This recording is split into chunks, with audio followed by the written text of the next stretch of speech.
Hello అండి. నమస్తే.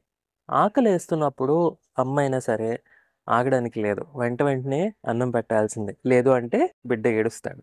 అలాగే రైతు ఒకరోజు పెస్ట్ చూసాడు మొక్కల్లో అంటే, ఆ రోజు మనం వెంటనే చర్యలు తీసుకోవాల్సుంటుంది. లేదు అంటే మర్నాటికి ఆ రైతుకే నష్టం జరుగుతుంది. తద్వారా ఎవరికైతే అన్నం పెడదాం అనుకున్నాడో ఆ రైతు వాళ్ళందరికి కూడా ఇబ్బందవుతుంది. అంటే మనం గూడా రైతు ఫ్యామిలీకి సంబంధించిన వాళ్ళమే. కాస్త ఆలోచించండి. సో, మనం ఒక రోజు గాని పెస్ట్ చూసి ఊరుకున్నాము అంటే, ఆ బాధ్యత పడకుండా కాస్త బద్ధకించి మర్నాటికి అది ఇంక్రీజ్ అయిపోతుంది. కాబట్టి వెంటనే కొన్ని చర్యలు తీసుకోవాలి. అది ముఖ్యంగా గార్డెనింగ్ లాంటి విషయాల్లో. సో, గార్డెనింగ్ అనేది చాలామందికి చూడ్డానికి ఇంట్రెస్టు. కొంతమంది మాత్రమే చెయ్యగలిగింది. కొంతమందికి మాత్రమే చేతనైంది. Be proud of being a gardener. ఒక గార్డెనర్‌గా ఉన్నందుకు ప్రౌడ్‌గా ఫీల్ అవ్వండి. సో, ఈరోజు వీడియోలోని నేను వర్షాకాలంలో నా అనుభవం ప్రకారం లాస్ట్ 5, 6 ఇయర్స్ నుంచి నేను వీడియోస్ చేస్తున్నప్పటి నుంచి గానీ, గార్డెనింగ్ చేస్తున్నప్పటి గురించి ఉన్న అనుభవాల్ని జోడిస్తూ కొన్ని ఇంపార్టెంట్ విషయాల్ని ఇవాల్టి వీడియోలో డిస్కస్ చేయబోతున్నాను. సో, వీడియో అయితే చివరి వరకు చూడండి. ఎందుకంటే లాస్ట్ 1 ఇయర్ నుంచి మనం వర్షాకాలం టిప్స్ గురించి వీటి గురించి మాట్లాడలేదు. అండ్ ఫ్యామిలీ కూడా అంటే యూట్యూబ్ గానీ, ఇన్‌స్టాగ్రామ్ గానీ ఫ్యామిలీ గ్రో అవుతూ వచ్చింది కాబట్టి కొన్ని ఇంపార్టెంట్ టిప్స్ అయితే మనం ఈరోజు మాట్లాడుకుందాం. నమస్తే. నేను మీ Praveen. Welcome back to organic Prabha. అదే విధంగా వీడియోలోకి వెళ్ళబోయే ముందు మీ అందరికీ కూడాను మళ్ళీ ఒకసారి చెప్తున్నాను. మాన్సూన్ సీజన్ వచ్చేసింది. వర్షాలు పడుతున్నాయి. ఇలాంటి టైంలో మనం విత్తనాలు వేసుకోవడం చాలా మంచి విషయం. కాబట్టి మీకెవరికైనా కూరగాయల విత్తనాలు ఇంకా మీరు కూరగాయలు పండించడం మొదలు పెట్టకుండా ఓన్లీ ఆ షో మొక్కలో లేకపోతే సక్లెంట్స్, క్యాక్టస్‌లు, క్రాటన్స్ మాత్రమే పెంచుకుంటున్న వాళ్ళైతే దయచేసి కూరగాయల్లో కూడా దిగండి. ఎందుకంటే కొంతమంది ఇన్‌స్టాగ్రామ్‌లో మెసేజ్‌లు పెడతారు. టిప్స్ అడుగుతారు. బట్ మీరు ఏ కూరగాయలు పండిస్తున్నారని అడిగితే నాకు స్పేస్ లేదు కూరగాయలు పండించట్లేదని. స్పేస్ లేదు అనేది అసలు కన్సర్నే కాదు. కొంచెంగా అయినా సరే చిన్నగా అయినా సరే ఆకుకూరలన్నా సరే స్టార్ట్ చేయండి. పళ్ళ మొక్కలన్నా పెట్టుకోండి. So, what you grow is the best food that you can give to you your self and to your family. ఏదైతే మీరు పండిస్తారో అది మంచి ఫుడ్ అనమాట. సో, కాబట్టి ఖచ్చితంగా ట్రై చేయండి. It can be a part of life. It's not just a hobby gardening అనేది. సో, ఒక లైఫ్‌లో ఒక పార్ట్ అనమాట. మనం ఎట్లయితే బ్రష్ చేసుకుంటామో, అన్నం తింటామో అట్లా మనకి ఆహ్, ప్రతిరోజు చేయాల్సిన ఒక దినచర్యలో భాగంగా అయిపోవాలి ఇంక మనకి అలా. సో, మీకెవరికైనా సీడ్స్ కావాలనుకుంటే స్క్రోల్ అవుతున్న నంబర్‌కి గానీ 8125393874కి వాట్సాప్ చేసి గానీ, లేదంటే మనకి యూట్యూబ్ కిందన డిస్క్రిప్షన్‌లో లింక్స్ ఇస్తాను. సో, వెబ్‌సైట్ www.pravaorganics.comలో సీడ్స్ అవైలబుల్‌గా ఉన్నాయి. తీసుకొని చక్కగా మీరు గూడా కూరగాయలు పండించండి. All the very best. Tip number 1 అండి. సో, ఖచ్చితంగా జాగ్రత్తగా వినండి. ప్రతి ఒక్క టిప్ కూడా చాలా ఇంపార్టెంట్. చాలా హెల్ప్‌ఫుల్ అవుతాయి. ఎందుకంటే నా అనుభవం నుంచి నేను తెలుసుకున్న విషయాలు. ఇలాంటి డ్రెయిన్ ప్లేట్స్ మీలో ఎంతమంది యూజ్ చేస్తున్నారో నా కామెంట్స్‌లో తెలియజేయండి. ఈ డ్రెయిన్ ప్లేట్స్ మనం మొక్కల కిందకి యూజ్ చేస్తూ ఉంటాము. బేసిక్‌గా ఓవర్ వాటర్ అయినప్పుడు ఇందులో పడి మనం మళ్ళీ వాటరింగ్ చేయకుండా మొక్క దానంతట అది వెనక్కి తీసుకునేలాగా వీటిని యూజ్ చేస్తాం. తెలుసుకుందే కదా! కాకపోతే ఈ వర్షాకాలంలో ఈ డ్రెయిన్ ప్లేట్స్ అనేవి యూజ్ చేయడం వల్ల ఇబ్బంది ఉంది. సో, మనం వేసే నీళ్ళే కాకుండా మొక్కకి ఇచ్చే నీళ్ళే కాకుండా బయట నుండి వర్షం పడే నీళ్ళు కూడా ఇందులో ఓవర్ స్టాక్ అయిపోయి మొక్క కింద నుంచి మళ్ళీ నీళ్లు తీసుకోవడం అధికంగా తీసుకొని రూట్స్ అనేవి కుళ్ళిపోయేదానికి ఛాన్సెస్ ఎక్కువగా ఉంటుంది. కాబట్టి మీ గార్డెన్‌లో ఒకవేళ ఇలాంటి డ్రెయిన్ ప్లేట్స్ లాంటివి ఏమైనా యూజ్ చేస్తూ ఉంటే లేదా మామూలుగా ప్లేట్స్ లాంటివి ఏమైనా పెట్టి ఉంటే నీళ్లు నిల్వ ఉండకుండా ఉండేలాగా ఖచ్చితంగా చూసుకోండి. ఇలా ఉంటే మాత్రం మనకి వేర్లు కుళ్ళి మొక్క ఎదగకుండా ఆకులన్నీ యెల్లో కలర్‌లోకి మారిపోయి ఇబ్బంది పడతారు. సో, ఇది టిప్ నెంబర్ 1 అన్నమాట. ఓకే. నేను చెప్పే ప్రతి టిప్ కూడా చాలా హెల్ప్‌ఫుల్‌గానే ఉంటుందండి. సో, ఎవరైనా బేసిక్ తెలియని వాళ్ళకి ఇది హెల్ప్‌ఫుల్ అవుతుంది. కొన్ని విషయాలు మనకు తెలిసినవైనా కూడా మనం నెగ్లెక్ట్ చేస్తూ ఉంటాము. కాబట్టి వీడియో చూసాక ఇంక నెగ్లెక్ట్ చేయమాకండి. టిప్ నెంబర్ 2 ఒకవేళ మీరు సొంత ఇంట్లో ఉంటూ ఉంటే ఇది చాలా ఇంపార్టెంట్ విషయము మిద్దె తోటలు మెయింటైన్ చేసే వాళ్ళకి. ఇక్కడ మీరు చూడండి ఒక లేయర్ పైనుంచి ఇట్లా కవర్ అయ్యి వచ్చింది. సో, మాకు ఇక్కడ వాటర్ అనేది స్టాగ్నేట్ అవుతూ ఉండేది. అంటే అటు బాగా లోతు అయిపోయిందన్నమాట. బట్ డ్రైనేజ్ అనేది ఇక్కడ నుంచి డాబా నుంచి కిందకి వెళ్ళే ప్లేస్ అనమాట. ఇది మాకు ఈశాన్యం వైపు ఒక హోల్ ఉంటుంది. బేసిక్‌గా ప్రతి డాబాకి ఇట్లానే పెట్టుకుంటారు వాటర్ వెళ్ళిపోయేదానికి. మొత్తం డాబా మీద అంతా కూడా ఊర్పు అయ్యి అంటే ఫైనల్గా స్లాబ్ వేసేటప్పుడు ఈ కార్నర్ నుంచి వెళ్ళిపోయేదానికి పెట్టుకుంటాం అనమాట. అండ్ అలాగే ఇప్పుడు కొంతమంది డ్యామ్ ప్రూఫ్ వాటర్ ప్రూఫ్ చేయించుకుంటున్నారు. ఒకవేళ చేయించుకునే ఉద్దేశం ఉంటే లేదా కన్స్ట్రక్షన్లో ఉంటే ఖచ్చితంగా చేయించుకోండి, మంచి విషయమే. లేదు అంటే మొక్కలు వేటిని కూడా కిందన కాకుండా ఇట్లా స్టాండ్స్ మీద అరేంజ్ చేసుకోవడానికి ప్రయత్నం చేయండి. అండ్ ఇంతకుముందు మాకు ఇక్కడ వాటర్ అయితే స్టాగ్నేట్ అయ్యి ఉండిపోయేదన్నమాట. బట్ ఇప్పుడు మనకు ఆ ప్రాబ్లం లేదు. రాత్రి వర్షం పడింది అండ్ ఇప్పుడు చూడండి ఎక్కడ కూడా వాటర్ నిల్వ ఉండకుండా వెళ్ళిపోతుండే అనమాట. అండ్ అప్పుడప్పుడు ఈ ఆకులు ఆల్మలు మొత్తం వెళ్ళి కూడా అక్కడ స్టక్ అవుతూ ఉంటాయి. కాబట్టి మనం వర్షం పడ్డాక కానీ వర్షం పడుతున్నప్పుడు లేదా కంటిన్యూస్గా వర్షం పడేటప్పుడు వచ్చి చూసుకోవాలి. వాటర్ ఏమైనా నిల్వ ఉంటుందంటే ఇక్కడ మనకి చిన్న జల్లి లాంటిది ఉంటుంది కానీ అక్కడ మనకి వాటర్ స్టాగ్నేట్ అయ్యే ఛాన్సెస్ ఉంటుంది. అది తీసేస్తే మనకి వెళ్ళిపోతుంది. లేదా అక్కడ ఉండే ఆకులు ఆల్మలు తీసేసినాం అనుకోండి, అంటే మొక్కలవే చూడండి ఆకులు అవి ఉన్నాయి కదా, అవన్నీ వచ్చి ఇక్కడ స్టక్ అయిపోతుందన్నమాట. సో ఆ వాటర్ అనేది ఉండిపోకుండా ఉండాలి. మనం డాబా అనేది రాత్రి వర్షం పడితే పొద్దున్న వర్షం పడితే మరో గంటకి మొత్తం క్లీన్గా అయిపోయేలాగా ఖచ్చితంగా బాధ్యత చేసుకోండి. అద్దెళ్లలో ఉండే వాళ్ళకి నేను ఇది ఎష్యూర్ చేయలేను, ఎందుకంటే ఇది ఖర్చుతో కూడుకున్న విషయం. బట్ సొంత ఇళ్లలో ఉండేవాళ్ళు కానీ బాల్కనీస్లో పెంచుకునే వాళ్ళు మాత్రం ఈ విషయాన్ని చాలా జాగ్రత్తగా గమనించుకొని మొక్కలు పెంచుకోవాలి. మనం జారిపోకుండా ఉంటాము, డాబా నాచు పట్టకుండా ఉంటుంది, వాటర్ లీకేజ్ అయ్యి కిందకి స్లాబ్లోంచి దిగకుండా ఉంటుంది. అండ్ మొక్కల కింద నీళ్ళు ఉండిపోవడం కూడా జరగదు. అండ్ వాటర్ ఉండిపోతే కింద నుండి మొక్కలు కుళ్ళిపోతాయి కూడా అనమాట. సో ఇది టిప్ నెంబర్ 2. హోప్ మీ అందరూ వింటున్నారు అనుకుంటున్నాను, మీ అందరికీ హెల్ప్ఫుల్ అవుతుంది అనుకుంటున్నాను. టిప్ నెంబర్ 3 ఏంటంటేనండి, మనకి ఇలా కుండీలు పెట్టుకుంటాం కదా, కిందన డ్రైన్ హోల్స్ ఉంటాయి. లేదు అంటే ఇక్కడ నుంచి ఓవర్ఫ్లో వాటర్ అయినప్పుడు ఎక్కువగా నీళ్లు వెంటనే కిందకి వెళ్ళలేనప్పుడు ఇక్కడ మనకి వానపాములు ఎర్రలు ఉంటాయి కదండి, ఆ వానపాములు అనేవి పాపం వాటికి ఓవర్ వాటర్ అయితే అవి బతకలేవు, ఉండలేవు. బట్ ఆ ఎర్రలు ఉంటేనే మనకి సాయిల్ అనేది పోరస్గా ఉండి చక్కగా మనకి రెడీ అవుతుందన్నమాట. సో అలాంటి ఎర్రలు వానపాములు లాంటివి డాబా మీదకి వచ్చేస్తాయి. ఇలా కిందకి వచ్చేసినప్పుడు ఇప్పుడు ప్రస్తుతానికి లేవు, బట్ చెప్తున్నాను క్లియర్గా చూడండి. అలాంటి వానపాముల్ని చేత్తో కానీ మీకు ఇబ్బంది అయితే గ్లోవ్స్ ఏమైనా వేసుకొని కానీ మళ్ళీ తీసి కుండీలో వేయడానికి ప్రయత్నం చేయండి. చాలా ఇంపార్టెంట్ టిప్ అండి. ఎందుకంటే వర్షాకాలంలోని మనం ఎక్కడెక్కడి నుంచో వర్మీ కంపోస్ట్లు అవి తెచ్చుకొని మనం వర్షాకాలం వచ్చే ముందే రెడీ చేసేసుకుంటాం మనం కొత్త మొక్కలు వేసుకోవడానికి. అలాంటి దానిలో మెయిన్ పాత్ర పోషించేది వానపాములు లేదా ఎర్రలు. సో ఆ ఎర్త్ వార్మ్స్ అనేవి బయటకు వెళ్ళిపోకుండా ఉండాలన్నమాట. ఎక్కువగా వర్షం పడేటప్పుడు మనం ఒక్కసారి గొడిగేసుకొని వచ్చి అబ్జర్వ్ చేస్తే అక్కడక్కడ మనకి వానపాములు కనిపించే ఛాన్స్ ఉంటుంది నేలపైన. సో వాటిని చాలా జాగ్రత్తగా తీసి ఒక మట్టి వేసి కుండీలో ఎక్కడైనా పెట్టుకోవడం కానీ లేదా ఎగ్జిస్టింగ్ మన దగ్గర ఉన్న పాట్స్లో ఎక్కడైనా వేయడం కానీ చేయండి. ఇది చాలా ఇంపార్టెంట్ టిప్ అండి. ఇక టిప్ నెంబర్ 4 వచ్చేసి మనకి మొక్కలు అనేవి గుబురుగా ఎదిగిపోతాయి అన్నమాట. కంటిన్యూస్గా వర్షాలు పడుతున్నప్పుడు మనం ఇప్పుడు నేను చూడండి తిరుపతి వెళ్ళొచ్చాను, ఊరెళ్ళొచ్చేసరికి మొత్తం వర్షాలు పడుతూ ఉండడం అండ్ ఒక 1 వీక్ 10 డేస్ వరకు నేను ఏం గమనించకపోవడం వల్ల ఈ మొత్తం ఈ ఏరియా అంతా కూడా గుబురుగా అయిపోయింది.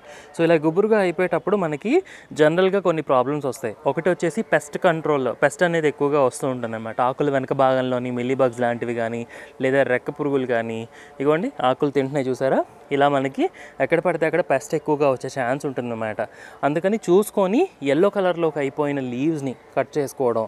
ఇగోండి ఇలా పసుపు రంగులోకి మారిపోయిన లీవ్స్ ఈ ఎల్లో అవ్వడం దేనివల్ల అవుతుందంటే ఓవర్ వాటర్ వల్ల అవుతుంది. రెండోది మనకి ఆకులు ఏజ్ బట్టి కూడా ఇలా ఎల్లో కలర్లోకి టర్న్ అవుతాయి. నేను చాలాసార్లు చెప్పున్నాను మీకు. సో ఇలా మనం తీసేసుకోవడం, ఎక్కడెక్కడికి మనం ప్రూనింగ్ చేసుకోవడం లాంటివి చేయాలి. సో నేను కొంతవరకు ప్రూనింగ్ చేసున్నానండి ఆల్రెడీ, ఇంతకంటే గుబురుగా ఉండేది నిజానికి. సో చేసున్నాను, కలుపు అది తీసుకోవాల్సిన బాధ్యత మనకు ఉంటుంది. కాబట్టి వర్షాలు కంటిన్యూస్గా పడుతున్నప్పుడు మొక్కలు అనేవి ఫాస్ట్గా ఎదుగుతాయి, గుబురుగా ఎదిగిపోతాయి. అలా గుబురుగా ఎదిగేటప్పుడు మనం చూసుకొని పెస్ట్ అటాక్ అవ్వకుండా ముందే తగిన చర్యలు తీసుకోవాల్సిన అవసరం ఉంటుంది. ఒక రైతుగా మీరు ఉన్నారు అంటే ఖచ్చితంగా మీరు లేట్ చేయకుండా వెంటనే నిర్ణయాలు తీసుకొని కొంచెం ఒక 10 నిమిషాలు టైం స్పెండ్ చేసి ప్రూనింగ్ లాంటివి చేసుకోవాలి. సో ఇది నెక్స్ట్ టిప్ అన్నమాట. ఇక టిప్ నెంబర్ 5 లేదా నెక్స్ట్ టిప్ వచ్చేసి ఏంటి అంటే, వర్షం పడేటప్పుడు అన్ని మొక్కలు మనం ఓపెన్ స్పేస్లో ఉన్నాయా లేదంటే మనకి కొన్ని ప్లేసెస్లో స్లాబ్ ఉంటుందండి ఇలాగా. సో స్లాబ్ ఉండేటప్పుడు ఏంటంటే ఈ మొక్కలకి మనకి నీరు అందదు, అట్నుంచి కూడా ఒలిపిరి పడితే పర్వాలేదు. ఇప్పుడు ఇక్కడ చూడండి తమలపాకు మొక్క, సో దీనికి వాటర్ అందదు అనమాట. ఎందుకంటే పైన అంతా కూడా కవర్ అయిపోయి ఉంది కాబట్టి దీనికి వాటర్ అందదు, నీరు అందదు. కాబట్టి ఇలాంటి మొక్కలకి మనం నీరు వేసుకోవాల్సిన బాధ్యత ఉంటుంది. చాలామంది ఏంటంటే వర్షం పడుతుంది కదా అని చెప్పి చిన్న నెగ్లెక్ట్ చేస్తాం, మనం నీళ్ళు వేయక్కర్లేదులే పెట్టక్కర్లేదులే అనుకొని. బట్ ఇలా వాటరింగ్ చెయ్యకపోవడం వల్ల కూడా ఆబ్వియస్గా నీరు అందక మొక్క చనిపోతుందన్నమాట. సో ఏ మొక్కలకైతే మీకు ఇలా స్లాబ్ అడ్డుగా ఉందో చూసుకొని వాటికి నీరు వేసుకోవాలి. చిన్న టిప్పే, కాకపోతే యూస్ఫుల్ టిప్ అనే భావిస్తున్నాను, ఎందుకంటే నేను చేసిన మిస్టేక్ అనమాట లాస్ట్ ఇయర్ అప్పుడు. సో మీ అందరికి కూడా హెల్ప్ఫుల్ అవుతుందని మళ్ళీ షేర్ చేస్తున్నాను. ఇక నెక్స్ట్ టిప్ ఏంటంటేనండి, వర్షపు నీరుని ఒడిసి పట్టుకోవడం. సో మాకు ఇక్కడ రేకుల షెడ్ లాగా ఉంది కదా, సో ఈ రేకుల షెడ్ పైనుంచి కానీ లేదా అక్కడ పైన రేకుల దగ్గర నుంచి కానీ వాటర్ అనేది కింద పడుతుంది. అలాంటప్పుడు అగోండి నేను టబ్బులు అవి రెడీగా ఉంచుకుంటూ ఉంటాను ఎక్కడికక్కడే. సో అలాంటి టబ్స్, బకెట్స్ వీటి కింద ఇట్లా అరేంజ్ చేస్తాను అనమాట వర్షం పడేటప్పుడు నేను ఉంటే వచ్చి. సో నేను ఆఫీస్కి వెళ్ళిపోతే ఏం చేయలేను, కానీ ఉండేటప్పుడు మాత్రం తీసుకొచ్చి ఈ రేకుల కింద పెడతా ఉంటాను. సో ఆ పట్టి ఆ నీరుని దాచుకుంటూ ఉంటాను. అంటే ఒక బాటిల్స్కి అయితే ఒక 2-3 బాటిల్స్ దాచుకోవడం కానీ, లేదంటే వర్షం ఆగిపోయిన తర్వాత మళ్ళీ ఆ నీటిని ఇవ్వడం కానీ చేస్తూ ఉంటాను. ఎందుకు అంటే బేసిక్గా వర్షపు నీరు అనేది చాలా ప్యూర్ వాటర్ ఉంటుంది, చాలా పై నుంచి వస్తుంది కదా. సో ఎక్కడి నుంచో వచ్చి ప్యూరిఫై అయ్యి చక్కగా అందులో ఒక లైఫ్ ఉందన్నమాట. సో అలాంటి వాటర్ని మనం మొక్కలకి ఎప్పుడు పడితే అప్పుడు మనకు కావాల్సినప్పుడు అందించలేం. ఆ మొక్కల వల్ల చూడండి పచ్చగా ఆకులు రెడీ అవుతాయి, వర్షం పడినప్పుడు చక్కగా మొక్కలన్నీ కూడా బాగా ఎదుగుతాయి. సో అలాంటి నీళ్ళని మనం దాచుకోవడం మంచిది. అండ్ ఫెర్టిలైజర్స్ లాంటివి ఏదైనా పోషకాలు ఇచ్చినప్పుడు ఆ నీళ్ళని కలుపుతాను నార్మల్ నీళ్ళకి బదులుగా. లేదా జీవామృతం లాంటివి చేసేటప్పుడు లాస్ట్లో మనం డైల్యూట్ చేస్తాం కదా, చేసేటప్పుడు ఈ నీళ్ళని యూస్ చేస్తూ ఉంటాను. లేదా ఏదైనా పెస్టిసైడ్స్ ఇచ్చేటప్పుడు కానీ, అంటే మనం మొక్కలకి ఏమైనా మందులు ఇస్తాం కదా ఇంట్లో తయారు చేసుకున్నవి, ఈ మజ్జిగ ద్రావణం లాంటివి లేదంటే ఇలాంటివి ఏమైనా ఇచ్చుకునేటప్పుడు కూడా ఆ నీళ్ళని యూస్ చేసుకోవడానికి ప్రయత్నం చేస్తాను. లేదా ఊరికనే కొన్ని మొక్కలకి మనకి నీళ్ళు అందవు, ఫర్ ఎగ్జాంపుల్ ఇప్పుడు అటువైపు ఉన్న మొక్కలు ఉన్నాయి, వాటికి అసలు వర్షపు నీరు అందదు. సో అలాంటి వాటికి మళ్ళీ వేసుకోవడానికి కానీ ఇలా నేను యూస్ చేస్తూ ఉంటాను అనమాట. సో వర్షపు నీరుని ఒడిసి పట్టుకోవడం కూడా ఒక మంచి టిప్ అనమాట ఈ వర్షాకాలంలో. సో గుర్తుపెట్టుకోండి. అదేవిధంగా నెక్స్ట్ టిప్ వచ్చేసి ఏంటి అంటే, పెస్ట్ కంట్రోల్ అనేది చాలా ఇంపార్టెంట్ విషయం అనమాట. ఇలా గుబురుగా అయిపోయేటప్పుడు నేను చెప్తున్నాను కదా, సో పెస్ట్ అనేది చాలా త్వరగా అటాక్ అవుతుంది. మనకి కనిపించే పెస్ట్ కొంచెం ఉంటుంది, కనిపించని పెస్ట్ కొంచెం ఉంటుంది. కంటిన్యూస్గా వర్షాలు పడేటప్పుడు ఓకే, కానీ ఏమాత్రం వర్షం ఆగినా కూడా మనం వెంటనే వచ్చి ఈ మాత్రం చూడండి, నిన్నటికి వర్షం ఉంది, ఇవాళ కొంచెం స్కై మొత్తం బ్లూ వచ్చింది.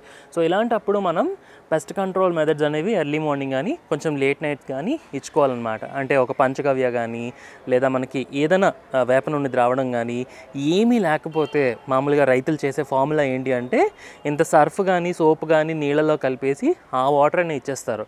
అది కూడా వాటికి ఇబ్బంది అనమాట పెస్ట్కి. ఈ మిల్లీబగ్స్ కానీ లేదా ఎఫిడ్స్ కానీ ఇలాంటి వాటికి ఆ వాటర్ కూడా కొంచెం ఇబ్బంది కలిగిస్తుంది. సో అలాగా మనం పెస్ట్ కంట్రోల్ మెథడ్స్ని ఎప్పటికప్పుడు వర్షం పడి ఆగిపోయిన తర్వాత ఖచ్చితంగా చేసుకోవాల్సిన అవసరం ఉంటుంది. లేదు అంటే వన్స్ పెస్ట్ అటాక్ అయిపోయింది అంటే, కొంచెం స్ప్రెడ్ అయింది అంటే, మనం చూసుకోలేదు అంటే మాత్రం చాలా ఇబ్బంది. అందుకే నేను చాలాసార్లు చెప్తూ ఉంటాను, మీ గార్డెన్లో ఉండే ప్రతి ఒక్క మొక్క కూడా మీకు యాక్సెసిబుల్గా ఉండాలి. అంటే మనం చెయ్యి పెట్టి ఆ మట్టి దొలుచుకునేలాగా ఉండాలి. అండ్ ప్రతి ఒక్క మొక్కని అందుకొని ఏం జరుగుతుందో గమనించుకునేలాగా ఉండాలి. ఇన్ఫ్యాక్ట్ మొక్కల దగ్గరికి వచ్చినప్పుడు వాటితో టైం స్పెండ్ చేసేటప్పుడు నిజంగానే వాటితో టైం స్పెండ్ చేయడానికి కాసేపు మనం కేటాయించుకోవాలి. ఎన్ని మొక్కలు పెంచుకుంటున్నామో అంత బాధ్యత మనకి పెరిగింది అని అర్థం అన్నమాట. సో ఇది నెక్స్ట్ టిప్. అలాగే వర్షాకాలంలో వాటరింగ్ స్కెడ్యూల్స్ కూడా మీరు గమనించుకోవాలి. కంటిన్యూస్గా వర్షం పడుతున్నప్పుడు మనం వాటర్ చేయక్కర్లేదు. బట్ వర్షం పడి ఆగిపోయిన ఒక రోజో 2 రోజుల వరకు కూడా వాటరింగ్ చేయక్కర్లేదు. బట్ ఆ తర్వాత మాత్రం ఖచ్చితంగా వాటరింగ్ చేయాలి. ఎలా చేసుకోవాలి అంటే, వచ్చి మట్టిని ముట్టుకొని చెక్ చేసుకోవాలి. ఇలా తడిగా ఉంది అని అనుకుంటే అంతవరకు మనం వాటర్ చేయక్కర్లేదు. 2 ఆకులు ఏమాత్రం వంగినట్టు కానీ ఒడలినట్టు కానీ కనిపిస్తే ఖచ్చితంగా మనం వాటరింగ్ అనేది చేసుకోవాల్సిన అవసరం ఉంటుంది. అండ్ ఇంకొక ఇంపార్టెంట్ టిప్ ఏంటంటే, చాలామంది గమనించాలి, ఏంటి అంటే తెలిసిన విషయమే బట్ కొంతమంది మర్చిపోతూ ఉంటారు, లేదంటే నెగ్లెక్ట్ చేసే విషయం ఏంటంటే, నీళ్ళు ఎక్కడైనా నిల్వ ఉండిపోతున్నాయా అని చెప్పి. ఇది చూడండి, నిన్న మేడ మీదకి వచ్చేసరికి ఇది గుత్తిబీర వేసున్నాను కదా, సో దీనిలో మొత్తం వాటర్ స్టాగ్నేట్ అయిపోయింది. ఏం రెండో ఆలోచన లేదు, ఒక 4-5 కన్నాలు చేశాను అంతే. ఏం తప్పలేదు అలాగా హోల్స్ చేసుకోవడం. నీరు ఇందులో నిల్వ ఉండిపోతుందంటే మనం ఎప్పుడు తెలుస్తుంది, వర్షం పడేటప్పుడే మనకు తెలుస్తుంది.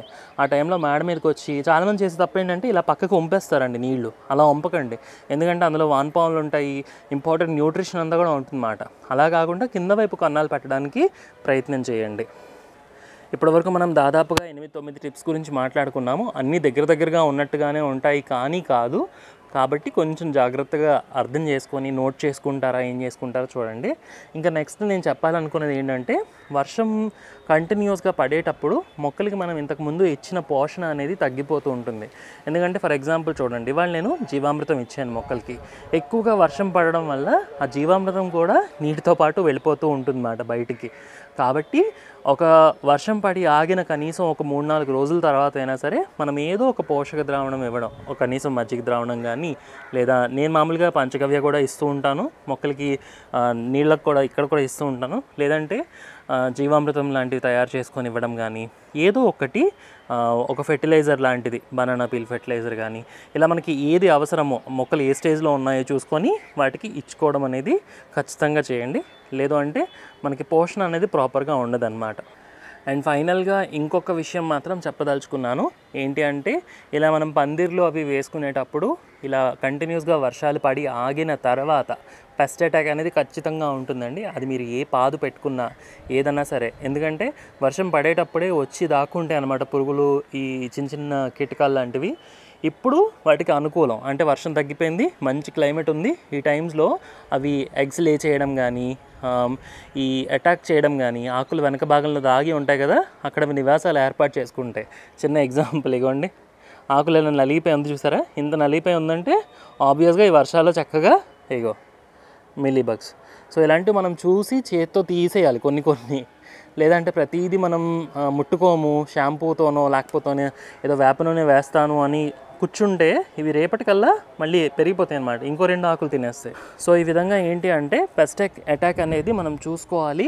ముఖ్యంగా ఈ తీగ జాతులు అవి పెట్టినప్పుడు పైన మనకి గొంగళి పురుగులు లాంటివి కానీ, లేదంటే చిన్న ఎఫిడ్స్ లాంటివి కానీ, ఒక్కసారి దొండపాతికి ఎఫిడ్స్ అటాక్ అయిందంటే చాలా ఇబ్బంది. కాబట్టి మనం చాలా జాగ్రత్తగా చూసుకోవాలి. ఈ వర్షాకాలంలో దొండకాయలు చాలా బాగా దిగుతాయి. సో అలాంటి మంచివి అంటే ఇప్పుడు చూడండి, బీరకాయలు కానీ ఇలాంటి వాటికి పెస్ట్ వచ్చింది అనుకోండి, అంత త్వరగా మనం కంట్రోల్ చేయలేం. కాబట్టి రాకుండా ముందే ప్రివెన్షనరీ స్టెప్స్గా మనం వేప నూనె ద్రావణం కానీ, సోప్ లిక్విడ్ కానీ, అట్లీస్ట్ మైల్డ్ సోప్ లిక్విడ్ కానీ, షాంపూ లిక్విడ్ కానీ నీళ్ళలో కలిపి మనం స్ప్రే చేసుకోవడం అనేది మంచిది. అండ్ ప్రతి ఒక్క గార్డెనర్ దగ్గర ఖచ్చితంగా చిన్నదో పెద్దదో ఏదో ఒక స్ప్రేయింగ్ ఎక్విప్మెంట్ ఉండాలి. నేను వాడుతున్న అడ్వాన్స్డ్ రకాలు కానీ, లేదంటే నార్మల్గా చిన్నవి ఒక 200-300 మనం స్పెండ్ చేసుకుంటే చిన్న స్ప్రేయింగ్ బాటిల్స్ అమ్ముతారు. సో అవి కూడా మనకి దొరుకుతాయి కాబట్టి వాటితో కూడా మనం స్ప్రే చేసుకోవచ్చు. అండ్ అదేవిధంగా ఎక్కడా కూడా మీ గార్డెన్లోని నీరు నిల్వ ఉండకుండా, నాచు పట్టకుండా చూసుకోండి. నాచు పట్టిన మొక్కలు కిందన పెట్టేసినా కూడా చాలా ఇబ్బంది. ఏ మొక్కలు కూడా మీరు కిందన పెట్టడానికి ప్రయత్నం చేయకండి. కింద పెడితే ఏంటవుతుందంటే, ఫర్ ఎగ్జాంపుల్ ఈ మొక్క కిందన ఉందనుకోండి, డాబా మీద నీరు నిల్వ ఉందనుకోండి, ఆబ్వియస్గా కుండీ కొంచెం మునుగుతుంది. మునగడం వల్ల ఆ మొక్క రూట్స్ అనేవి పాడవుతాయి. కాబట్టి ఏ మొక్క మీరు కిందన పెట్టడానికి ప్రయత్నం చేయకండి మ్యాక్సిమం. ఈ టైంలో వర్షాకాలంలో అట్లీస్ట్ కొంచెం ఎత్తులో పెట్టడానికి, ఏవీ లేకపోతే ఒక 2 ఇటుకలన్నా వేసి కొంచెం ఎత్తులో ఉంచడానికి ప్రయత్నం చేయండి.